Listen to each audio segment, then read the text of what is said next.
Funding frustration. The governor's education spending plan producing a mixed reaction. Hear from the state teachers union on what they'd like to see change before the final budget approval. Hello and welcome to Empire State Weekly. I'm John Gray in Albany. The situation surrounding education funding in the state continues to develop as education officials are sounding off on the governor's plan to reduce foundation aid in her budget proposal. Educators and lawmakers meeting this week at an education hearing. Some in attendance, like the state education commissioner, calling the changes abrupt and arguing that the decrease will negatively impact over 300 New York schools. The governor has proposed decreasing education funding by roughly $400 million. One education official says these changes do start a necessary conversation. Joining us now to give additional insight on the state of education here in New York, Melinda Person, the president of NYSUT, the New York State United Teachers Union. Melinda, thank you so much for joining us. I know it's a busy time for you. Thanks. It's great to be here. Do me a favor, for those of us who are not policy wonks, who live and breathe this stuff, what is foundation aid? I know they're changing the formula, cutting it. Explain a little bit what it is and why the cut matters. The foundation aid formula is the primary means by which schools throughout New York State get funding from the state. And it is many, many billions of dollars and drives all of the money that comes into school districts' revenue outside of property taxes and federal dollars.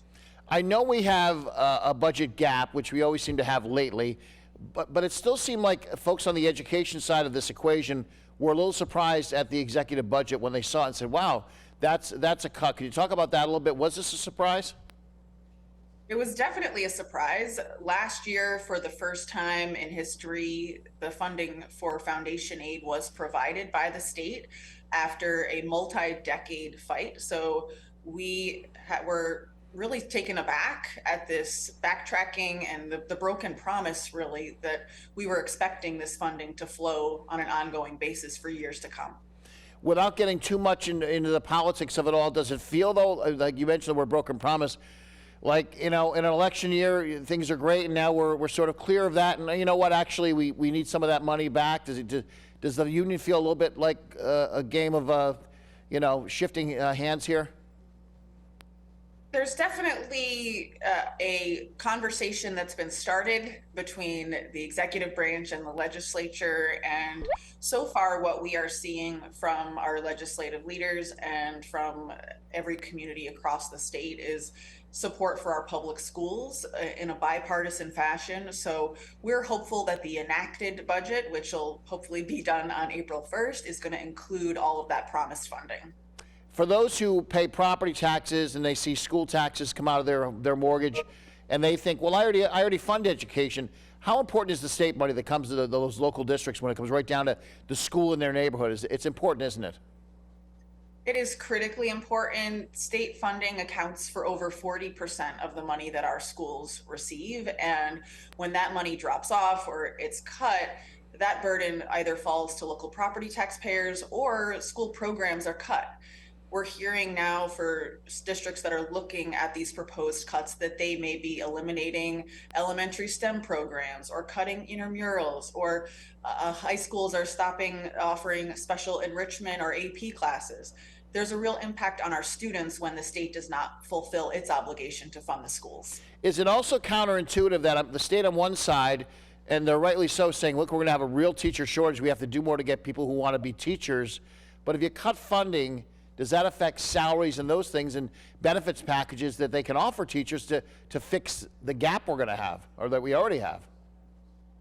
Most definitely. In the long run, our educators don't want to have to worry about year to year if their job's going to be around. And some of the cuts that are being proposed are 20%, 30% cuts on small rural districts. And these are districts that are already struggling to recruit educators to their districts. So this ongoing stress that budgets and not being able to count on the resources coming in could lead others to leave the profession or look for work elsewhere. Does it make you crazy as the head of NYSUT that there's some factions out there that look and say, oh, you know, grade scores are down, test scores are down, why do these teachers always need more money?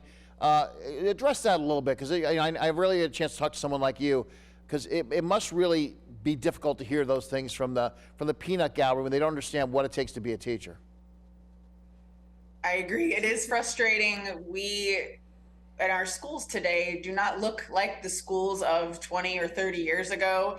Our schools are doing more and more to support students and their families. So if you were to visit a school today, you would see second graders on Chromebooks doing Scratch coding, right? This is not the schools that you might remember. You also are going to see schools that support students' basic needs in ways that we did not have to do in the past. Feeding kids, providing hygiene products, access to health care and dental clinics in our schools. I have visited schools where the staff are providing families with job placement assistance. The schools are the center of our communities, and they've become the social safety net for children in New York State. So the fact that we are having to constantly fight for the resources to take care of New York's children is frustrating, but we're not going to stop. And isn't it true that if a child does get a good education, everything that comes after is a benefit because of that? Things don't operate in a vacuum, where the student who stays in school, gets an education, is not the one getting in trouble. Maybe gets a better job, so they're supplying more tax money. It all feeds into where it begins, right, with education. Most definitely. Access to a high quality public education is one of the biggest predictors of lifelong success, right? And in New York State, we have 1 in 5 of our school children that grows up in a household that's in poverty. And so we need to do everything that we can do at the school building level, but also outside of school, to support our students so that they can be successful in college, in career, whatever they choose to do after school. We're down to about a minute and a half, but covering budgets, whether it's from a city council budget to a state budget, I've seen a million times as a journalist where I feel like they sit in a room and go, well, we really want $100 million in cuts, but let's ask for 4. They'll freak out. Then when we'll go to the table, we'll end up landing where we always wanted to be, and we'll look like we gave something back. Is there some of that at play here, or are you fighting for every dollar here where you don't want any cuts? We don't want any cuts. The state is moving billions of dollars into reserves in this moment. We are not in a recession. These cuts are unnecessary, and we want every dollar put back into our school budgets.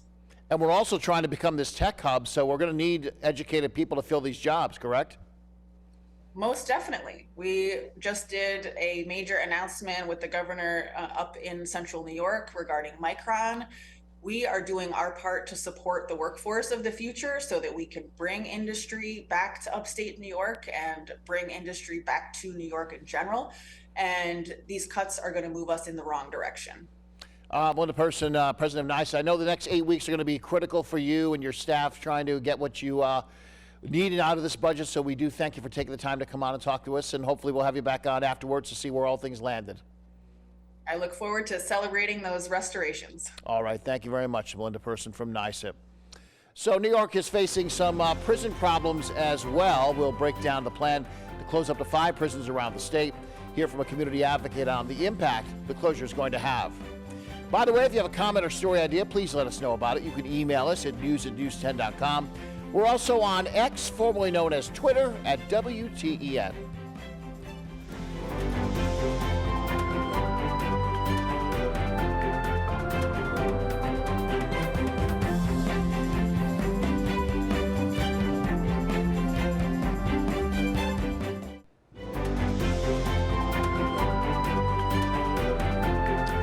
Welcome back to Empire State Weekly. I'm John Gray in Albany.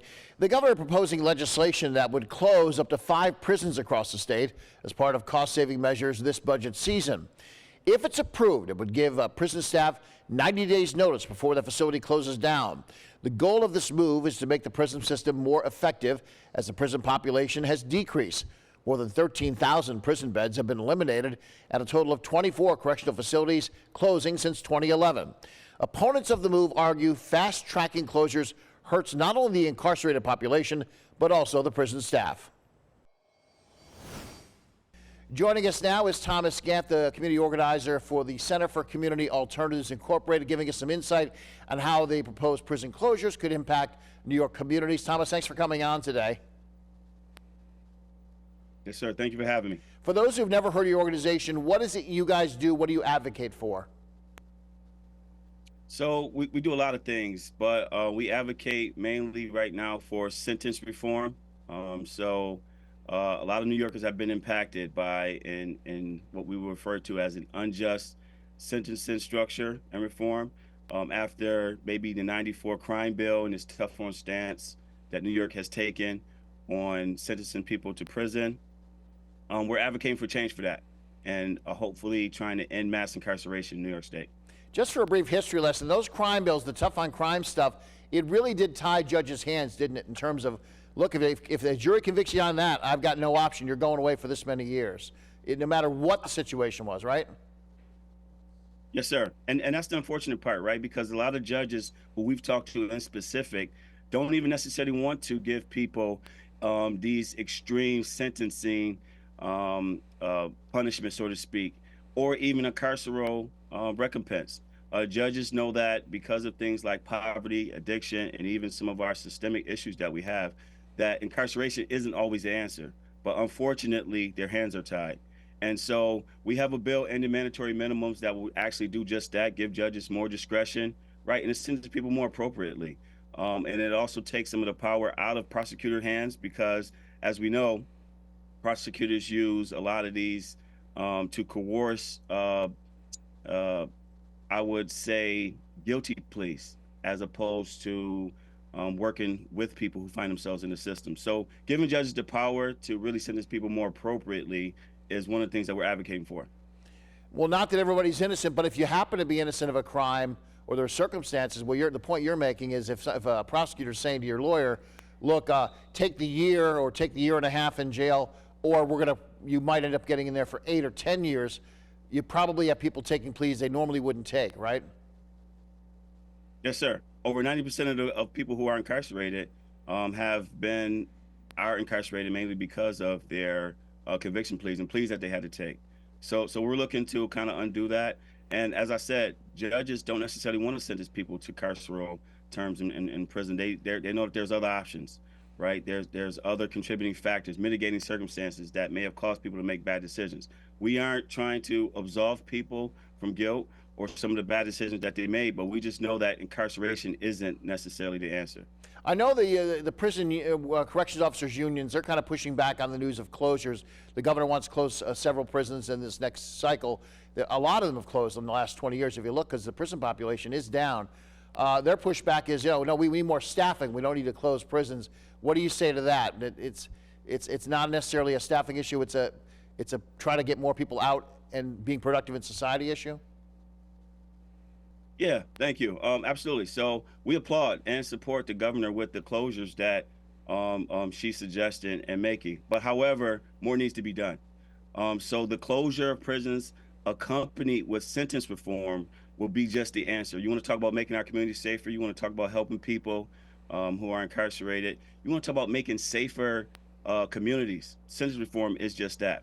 And I would just say to even the correction unions that these bills would encourage and foster a more safer community in prison, right? If I have the motivation to do the right thing because I can earn time off my sentence, because I can be released sooner to go home and be productive, right? If I can gain some skills while I'm in prison, then it would be safer from an operational stance as well. So while the governor is proposing these closures, we support that, but more needs to be done.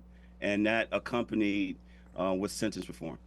You know, in Christian circles, they have a saying, separate the sin from the sinner. In correctional, if we were to take mental issues, mental health issues, or addiction out of the mix and fix those with people, I'm assuming our prison population would be half of what it is now, if not more. Am I wrong there? Or if it seems like a lot of people are good people who either have a mental health problem or an addiction that they're trying to feed, and that is what brings about the crime and doing bad things. Respond to that, if you don't mind.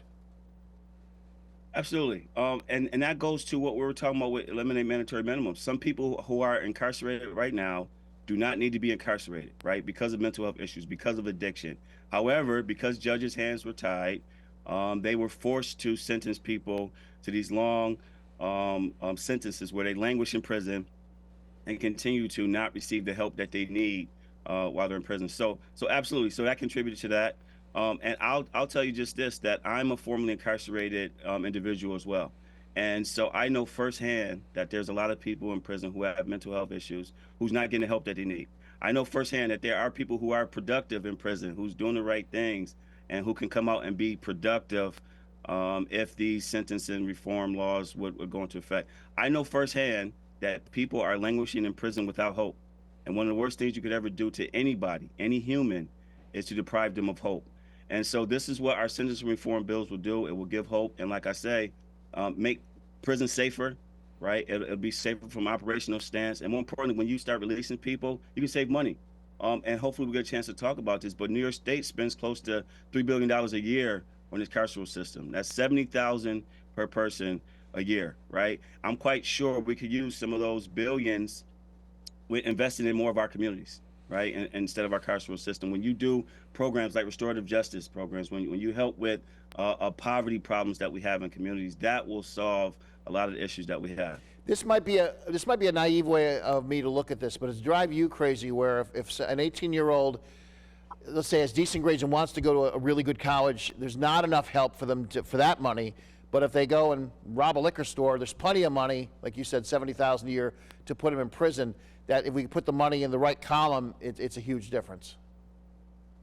Yes, sir. And that's the problem, right? That's why New York State got it backwards, right? We are a beacon, and I wish our powers that be would recognize this, that throughout the country, people look to us for examples, right? Insight. However, we are behind a lot of people when it comes to Second Look Act, when we talk about providing people good, productive skill training while they're incarcerated, having a mechanism for a good time, right? But more importantly, investing in our communities, right? So that 18-year-old probably made a bad decision because they're stuck in a community where there's no opportunities, where there's no investment, right? There's no hope. So they have no choice and sometimes to make bad decisions. I'm a big proponent for accountability, okay? But I'm also letting you know and everybody else know that a lot of times in our neighborhoods, when these kids make these bad decisions, they don't have any other opportunities. So just like you said, you take some of that money out of the columns that we are wasting in prison, making people languish in prison for decades, and start investing more in our communities. You talk about restorative practice, you're talking about job training, skill training, financial literacy. All these things would be more better of use and more efficient if we invested in our communities, right? Instead of a broken system that has a recidivism rate, by the way, of close to 66% nationally. I think where we stand, we hover somewhere around 48%. So that's a problem. Yeah. And I wouldn't continue to use a service, right? Where I know that within the first 3 years, that 7 out of 10 people is going to make a bad decision or find themselves back into it. I will want a better use of my money and my service. All right, we'll have to leave, Thomas. We'll have to leave it there. We're running a little over time, but Thomas Gant, Center for Community Alternatives. Let's have you back on, because I know there's a lot more you want to hit on. I'd love to have you back on again in the coming weeks as we see the budget play out and have more on this topic. Thank you, and thank you for having me. Thank you, Thomas. Making and helping make prescription drugs more affordable. That's the goal of several new bills heading into the state Senate. We will break down the proposed legislation. If you've got a comment or story idea, please tell us about it. Email us at news@news10.com. Also, you can find us on X, known as Twitter, at WTEN.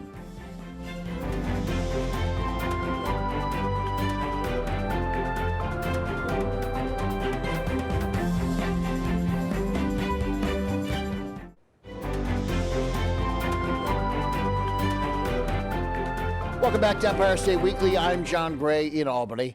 Lawmakers are introducing several pieces of legislation aimed at making prescription drugs more affordable. Governor Kathy Hochul proposing a ban on copays for insulin for some insurance plans. Another measure would allow importing prescription drugs from Canada. The state Senate also advancing a package of legislation to make prescriptions like insulin less expensive. Supporters of the legislation explain its importance.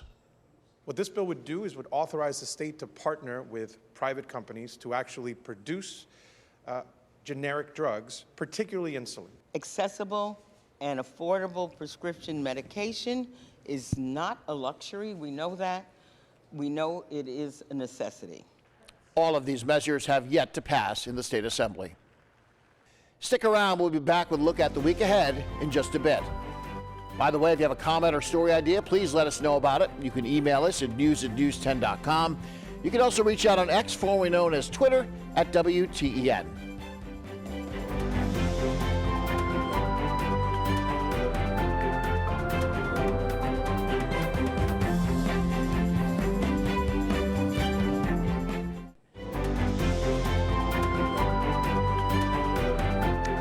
And finally, on Empire State Weekly, we are continuing to follow the ongoing asylum seeker situation here in New York as migrants continue to arrive in New York, bust into the city from the southern border.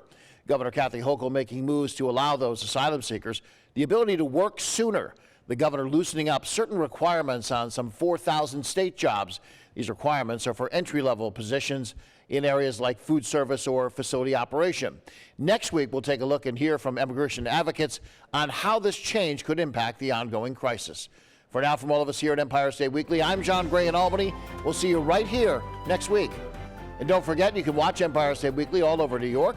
Here's a full schedule of Empire State Weekly on 10 TV stations across the great state of New York.